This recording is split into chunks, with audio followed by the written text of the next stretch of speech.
Hello, and welcome to Oil for the Journey. Our readings are taken from the Bridges for Peace Ignite the Truth reading plan. My name is Ileana Martinez, and I am going to be your journey reader for today. And today, as always, I get the grand privilege of reading to you and sharing with you from the scriptures. Uh, Today, I will be reading to you from the book or the Gospel of Matthew, the last three chapters. So it's like the cliffhanger. Matthew is more of a reporter style um, uh, apostle and or disciple, and so um, I always like to read the different gospels of this very same uh, period of time. And in the ending of Jesus's ministry here on earth, and then leading on to what Luke writes in the book of Acts as the beginning of the Acts of the disciples and thereafter. So, without further ado, I will read to you from Matthew chapter 26, 27, and 28. Chapter 26. When Jesus had finished saying all these things, he said to his disciples, "As you know, Passover begins in 2 days, and the Son of Man will be handed over to be crucified." At the same time, the leading priests and elders were meeting at the residence of Caiaphas, the high priest, plotting how to capture Jesus secretly and kill him, but not during Passover celebration. They agreed, or people may riot. Meanwhile, Jesus was in Bethany at the home of Simon, a man who had previously had leprosy. While he was eating, a woman came in with a beautiful alabaster jar of expensive perfume and poured it over his head. The disciples were indignant when they saw this. "What a waste," they said. "It could have been sold for a high price and the money given to the poor." But Jesus, aware of this, replied, "Why criticize this woman for doing such a good thing to me? You will always have the poor among you, but you will not always have me. She has poured this perfume on me to prepare my body for burial. I tell you the truth, wherever the good news is preached throughout the world, this woman's deed will be remembered and discussed." I just think that that's really beautiful. It's one of my favorite verses. Again, talking to a friend of mine even today about how much Jesus loves his girls, how he loves the women. And he really was an amazing advocate, for them. And right here, he sets in stone. He sets in stone for that day and the days to come, even to this day. Her deed is not forgotten, even if her name was not recorded. It's also like the woman, the Samaritan woman at the well.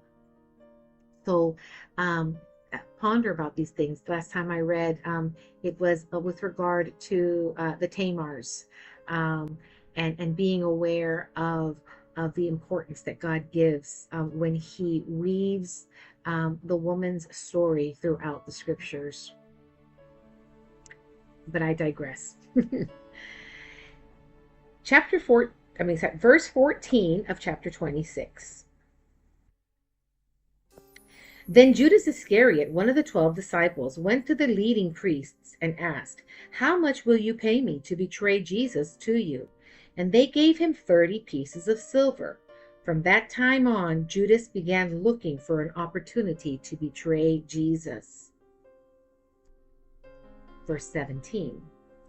On the first day of the festival of the unleavened bread, the disciples came to Jesus and asked, "Where do you want us to prepare the Passover meal for you?" As you go into the city, he told them, you will see a certain man.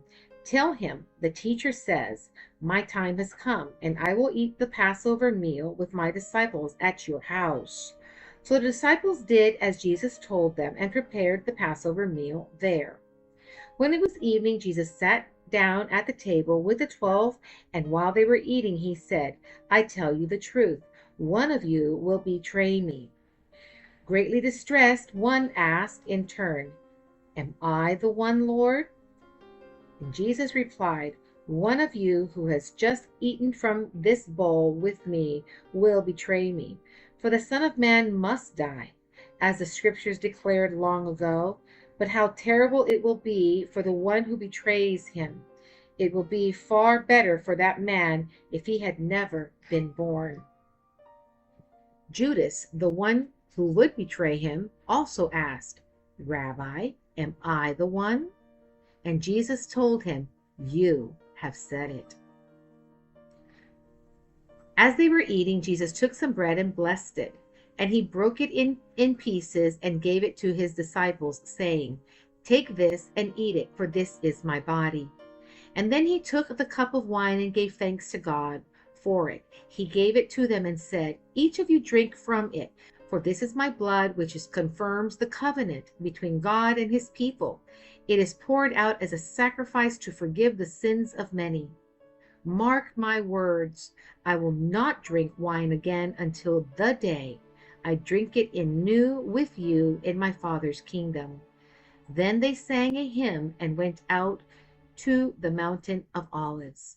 So as like I had said at the beginning, Matthew's recount of these last days or last hours of Jesus's life here on earth reads kind of like a news report. And it's always lovely to read the ones that give us the rich detail of the many messages in that upper room, and the much sharing and the love, as does Luke, as does John. But sometimes we get some really interesting information when we only get the facts and the chronological order. So I just encourage you to read the Gospels in this light, and to read them kind of like parallel with the stories that are shared, not stories, but the truth that are shared therein. So on the way, as they went on singing, verse 31 of chapter 26, on the way, Jesus told them, tonight all of you will desert me. For the scriptures say, God will strike the shepherd, and the sheep of the flock will be scattered. But after I have been raised from the dead, I will go ahead of you to Galilee and meet you there. Peter declared, even if everyone else deserts you, I will never desert you. Jesus replied, I tell you the truth, Peter. This very night, before the rooster crows, you will deny 3 times that you even know me.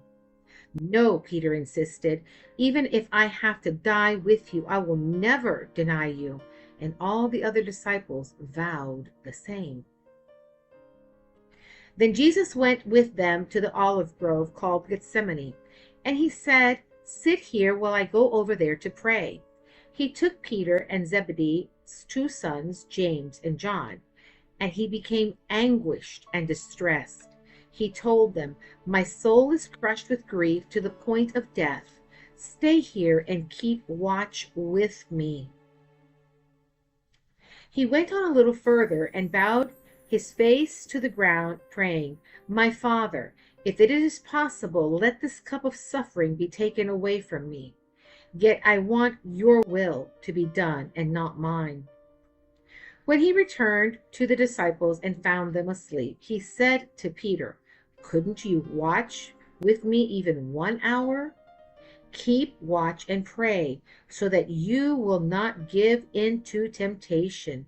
For the spirit is willing, but the body is weak. Then Jesus left them a second time and prayed, my Father, if this cup cannot be taken away unless I drink it, your will be done. When he returned to them again, he found them sleeping, for they couldn't keep their eyes open. So he went to pray a third time, saying the same things again. Then he came to the disciples and said, "Go ahead and sleep, have your rest. But look, the time has come. The Son of Man is betrayed into the hands of sinners. Up, let's be going. Look, my betrayer is here." Now, often we're quick to judge, they couldn't just couldn't keep their eyes open. But remember, they just finished having a full-blown Passover meal. And with that meal, a full 4 cups of wine or more. And they were singing, they were joyful. And the Lord knows our weaknesses and our inabilities, but yet he still begs and invites us to remain with him. He knows. And even as Jesus said this, Judas, one of the 12 disciples, arrived with a crowd of men armed with swords and clubs. They had been sent by the leading priests and elders of the people. The traitor Judas had given them a prearranged signal. "You will know which one to arrest when I greet him." I'm going to read that again. Jesus is betrayed and arrested. Verse 47. And even as Jesus said this to Judas, one of the 12 disciples arrived with a crowd of men armed with swords and clubs, and they had been sent by the leading priests and elders of the people. The traitor Judas had given them a prearranged signal. "You will know which one to arrest when I greet him with a kiss." So Judas came straight to Jesus, saying, "Greetings, Rabbi," he exclaimed, and gave him the kiss. Jesus said, "My friend, go ahead and do what you have come for." Then the others grabbed Jesus and arrested him. But one of the men with Jesus pulled out his sword and struck the high priest's slave, slashing off his ear. "Put away your sword," Jesus told him. "Those who use the sword will die by the sword. Don't you realize that I could make my father and ask my father for 1,000 angels to protect us, and he would send them instantly? But if I did, how would the scriptures be fulfilled that describe what must happen now?" Verse 55 of chapter 26. Then Jesus said to the crowd, "Am I some revolutionary that you come with swords and clubs to arrest me? Why didn't you arrest me in the temple? I was there teaching every day." Basically, he's saying that he was there out in the open preaching. He was preaching, and legally, I'm privileged to have studied law. Legally, this arresting somebody at night is a big no-no. You can't do that. You can't arrest people at night. You need to do it more openly. So this was just like breaking all due process, even of that day. So he says, "But this is all happening to fulfill the words of the prophets as recorded in the scriptures." At that point, all disciples deserted him and fled. But Jesus kept saying to them that this had to happen to fulfill the scriptures. So whenever somebody gets into the silly argument that, oh, was it the Romans that killed him? Was it the Jews that killed them? It's was one of my responses to a law professor of mine. I said, "It's really a moot point, Professor. Jesus came to die for the sins of the world." Jesus before the council. Verse 57. Then the people who had arrested Jesus led him to the home of Caiaphas the high priest, where the teachers of religious law and the elders had gathered. Meanwhile, Peter followed him at a distance and came to the high priest's courtyard, went in and sat with the guards and waited to see how it would all end. Inside, The leading priests and the entire councils were trying to find witnesses who would lie about Jesus so they could put him to death. But even though they found many who agreed to give false witnesses, they could not use anyone's testimony. Finally, two men came forward who declared, "This man said, I am able to destroy the temple of God and rebuild it in 3 days." Then the high priest stood up and said to Jesus, "Well, aren't you going to answer these charges? What do you have to say for yourself?" But Jesus remained silent, and the high priest said to him, "I demand in the name of the living God, tell us if you are the Messiah, the Son of God." Jesus replied, "You have said it, and in the future you will see the Son of Man seated in the place of power at God's right hand and coming on the clouds of heaven." Then the high priest tore his clothes to show his horror and said, "Blasphemy!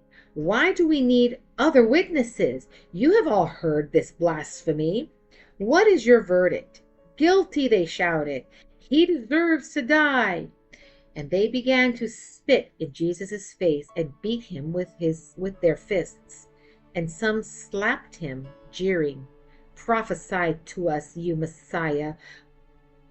Who hit you that time?" So imagine just being pummeled and hearing only a voice says, "Well, who hit you now, since you know everything? And who hit you?" Just a real grave mockery.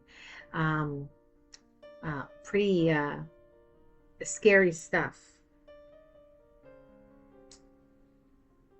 Verse 69, meanwhile, Peter was sitting outside the courtyard. A servant girl came over and said to him, "You were one of those with Jesus the Galilean." But Peter denied it in front of everyone. "I don't know what you're talking about," he said. Later by the gate, another servant girl noticed him and said to those standing around, "This man was with Jesus the Nazareth." Again, Peter denied it, this time with an oath or a vow. Some say with curse words. He was just adamant. He vowed and cursed and swore. He said, "I don't even know the man," he said. A little later, some of the other bystanders came over to Peter and said, "You must be one of them. We can tell by your Galilean accent." Peter swore, "A curse on me if I'm lying." "I don't know the man." And immediately the rooster crowed.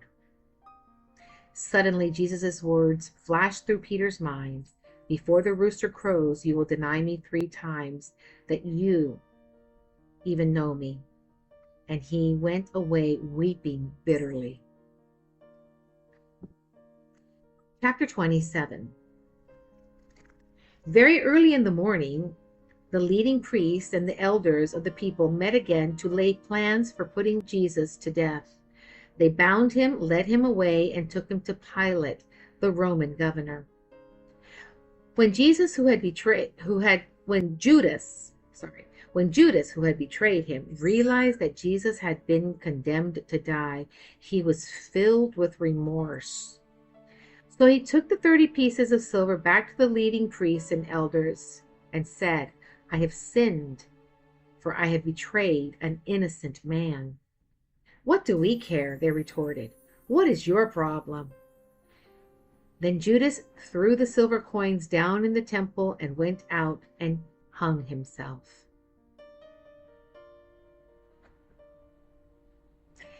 There's so much controversy sometimes when we discuss this particular passage as to, why, if Jesus knew, why couldn't, Judas be saved too? And we have a very stark picture of 2 men. We have Peter, who denied him, and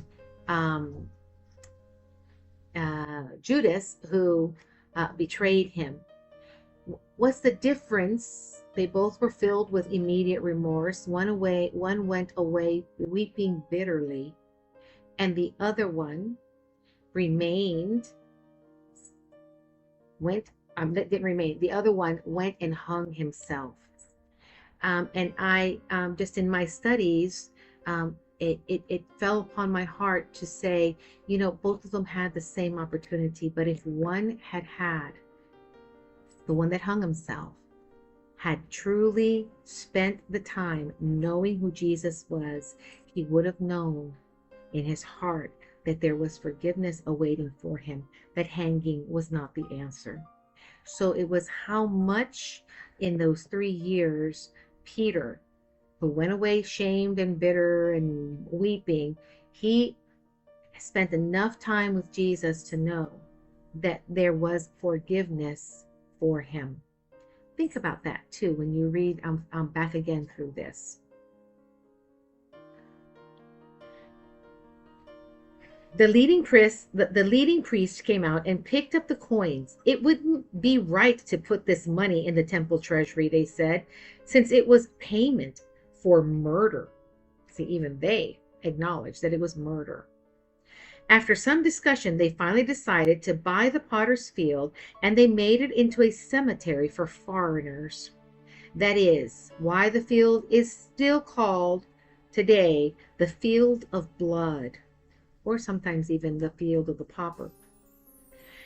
This fulfilled the prophecy of Jeremiah that says, they took the 30 pieces of silver, the price at which he was valued by the people of Israel, and purchased the potter's field as the Lord directed.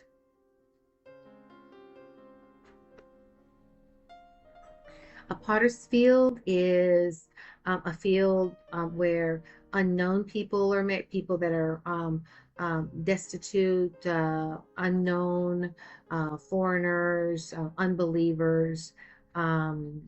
It's just a separate field, separate cemetery.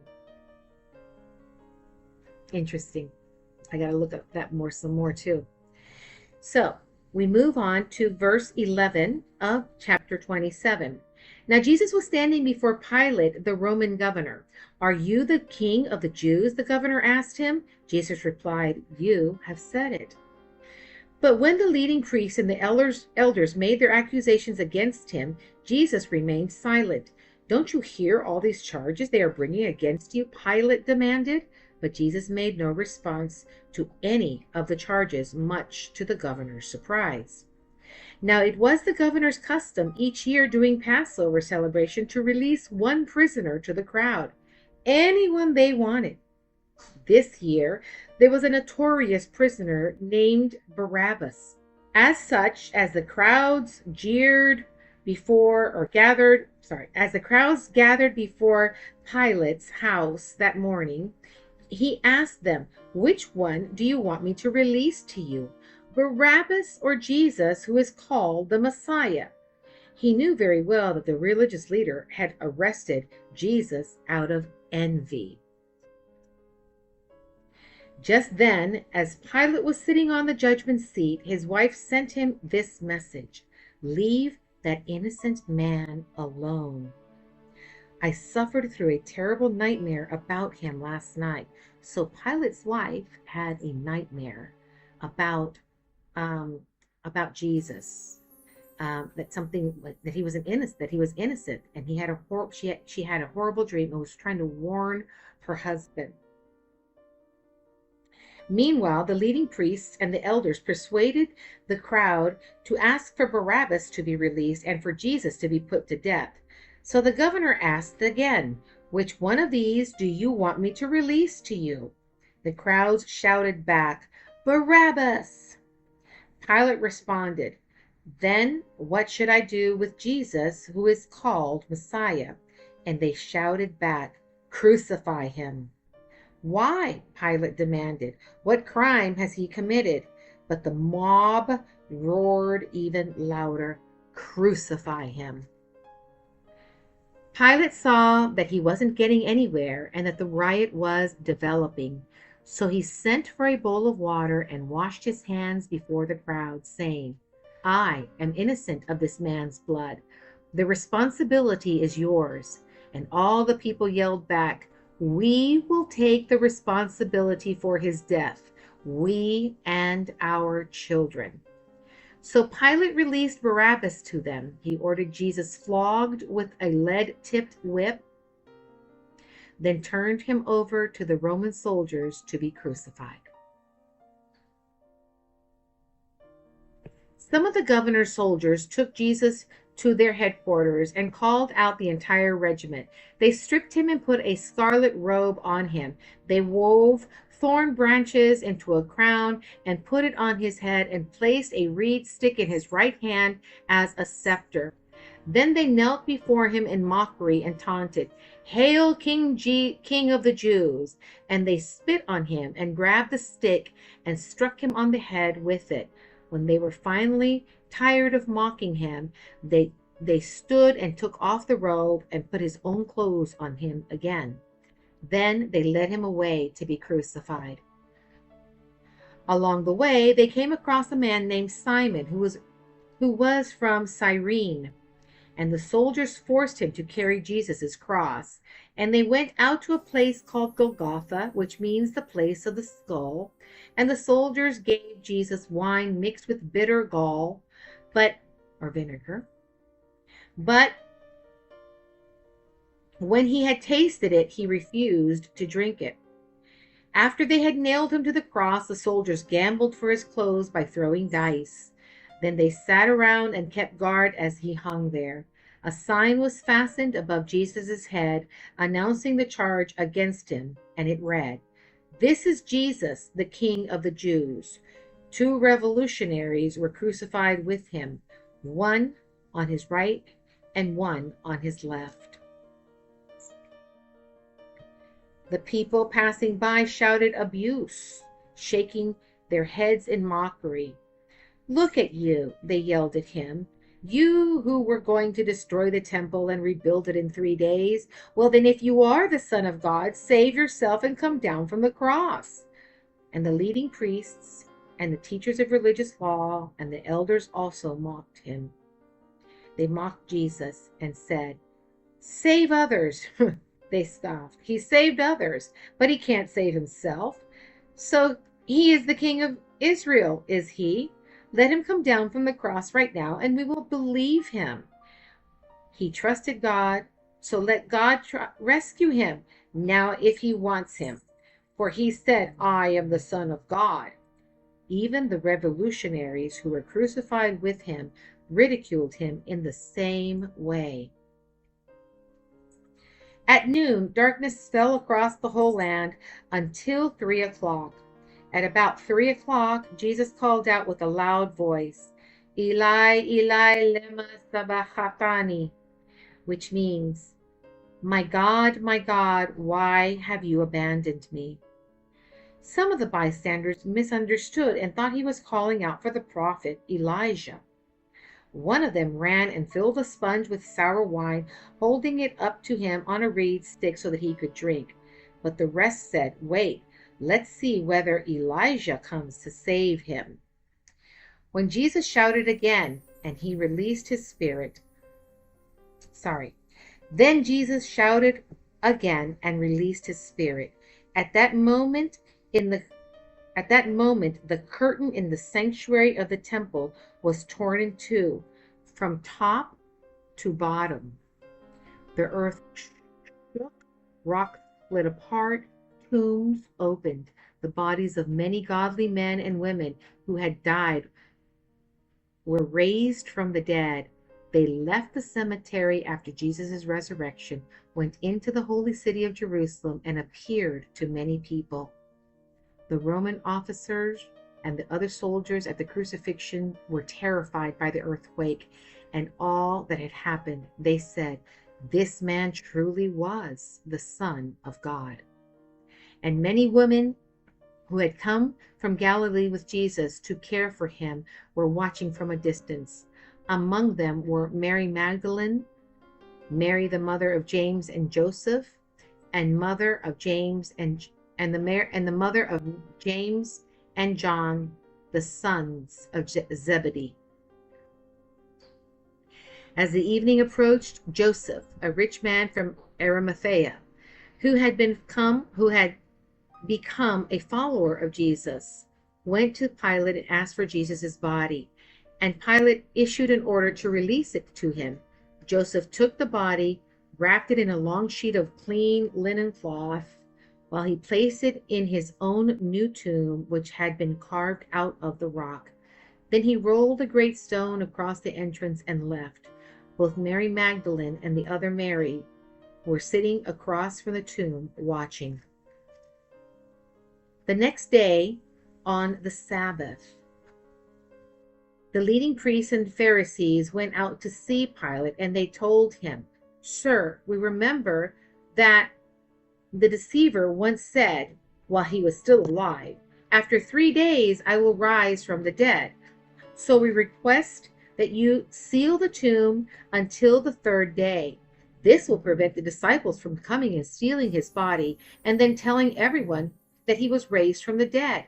If that happens, we'll be worse off than we were at first." Pilate replied, "Take the guards and secure it as best you can." So they sealed the tomb and posted guards to protect it. An interesting fact, when it says in verse 62, the next day on the Sabbath, it wasn't a Saturday Sabbath, but it was a Passover Sabbath.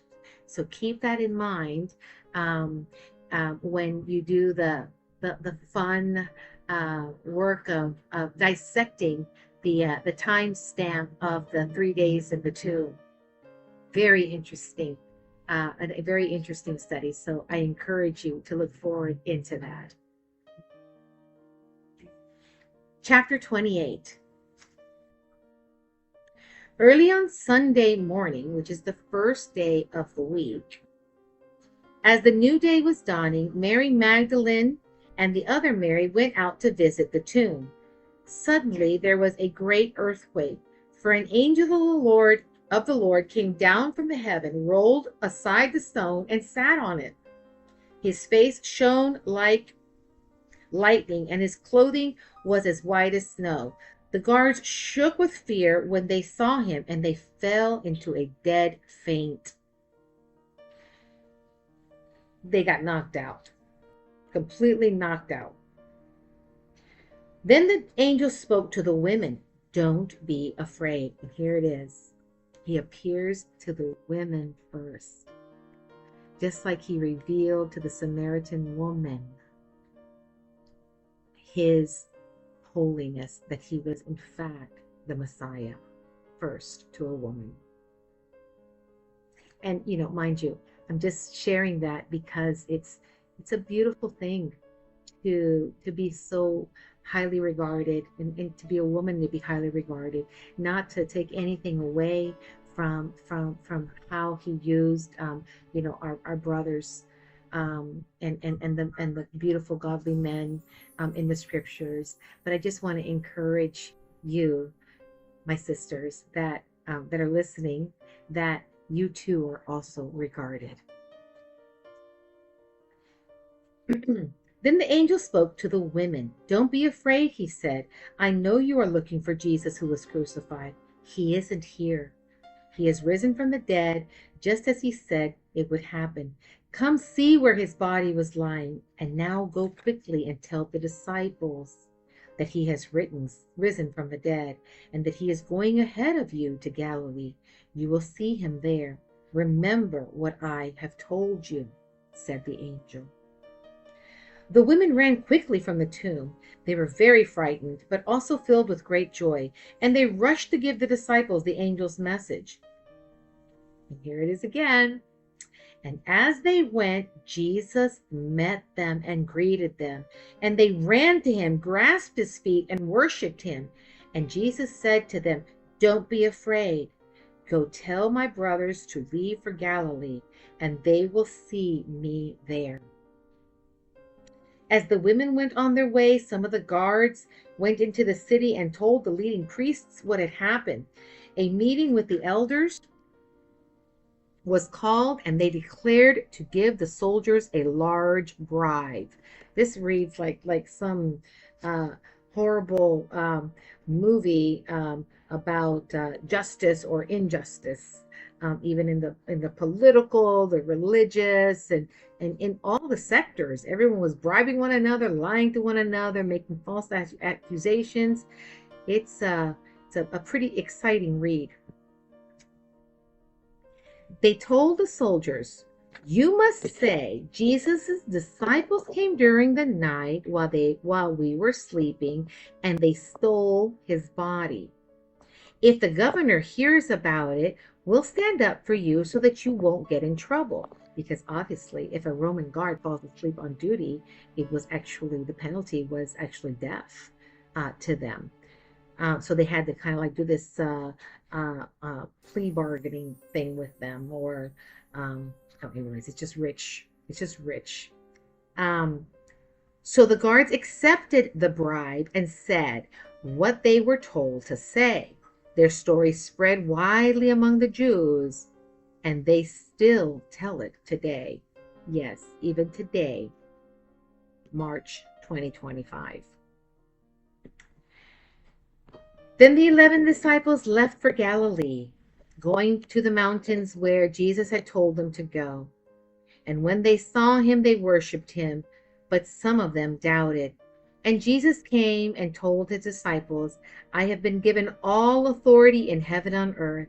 Therefore go and make disciples of all nations, baptizing them in the Father and the Son and the Holy Spirit. Teach these new disciples to obey all the commands I have given you, and be sure of this, I am with you always, even to the end of age. I want to just share with you that these last four verses in the last chapter, chapter 28 of the Gospel of Matthew, which basically closes out that particular gospel, is also known as the Great Commission. And I think it warrants that we just read it one more time, and that we read it often to remember what Jesus has commanded us. I'll read from verse 18. Jesus came and told his disciples, I have been given all authority in heaven and on earth. Therefore go and make disciples of all nations, baptizing them in the name of the Father and the Son and the Holy Spirit. Teach these new disciples to obey all the commands I have given you, and be sure of this, I am with you always, even to the end of age. Isn't that just the most richest and most beautiful promise that we can rely on? But even more wonderful is that while we're here on earth, Jesus is with us. And that this here isn't the end of our story either. He has promised us life everlasting, and that we would share eternity in his kingdom. So I just encourage you, my brother and sister, to walk as the King walked, and be ready to share with everybody the gospel and the truth of the redeeming grace and the salvation that leads to glory through our Lord and Savior, Jesus Christ, the Messiah. Until next time, my brothers and sisters, shalom. God bless you.